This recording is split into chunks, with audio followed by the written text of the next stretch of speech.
Why do I say that buildings are like people? I think most buildings have the same components. Buildings has windows like we have eyes. They breathe like we breathe, but each of us is different. Falling in love is something that happens in a second. I just fell in love with the building.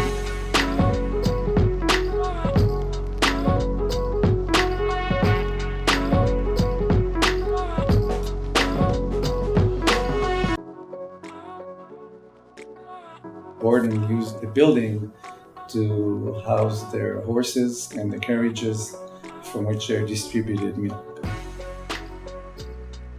You see the old bricks, you see the different type of windows. Then you walk into the space, you see the old beams, you see the high spaces, you see the old floors, and you realize that there's a great opportunity. There's a moment when you become intimate enough with the building when you start getting answers.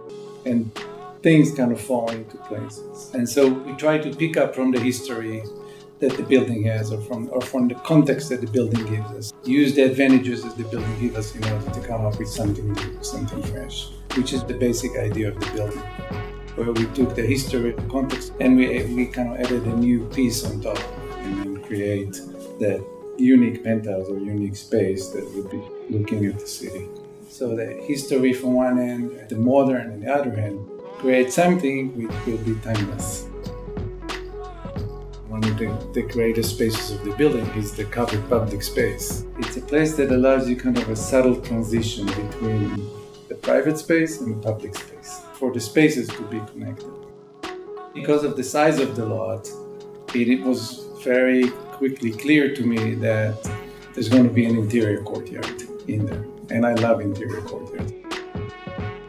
The windows are actually very interesting. It's kind of a map of the history of the building. And because the windows are different, it gives us an opportunity for each apartment to have kind of its own window, its own unique moment of light. And it kind of reminds you that there's a history to the building and that you can actually take that history and or create new life in that building. I think it's a very creative neighborhood. It has a very creative energy. I feel there's something very authentic, and that the people that live there want it to be authentic. Kind of gives an opportunity to people that are looking to find a peaceful place, within this whole very cool, vibrant, rugged environment.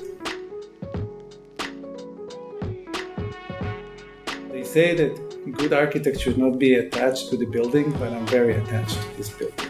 When someone buys an apartment in the building, to be honest, I'm going to be jealous because there's not one apartment that I really would not want to live in that building. Every time that I go there, I find it a new moment, something new that I didn't expect before. I really do think that building has a soul, and I think that building has regained its soul.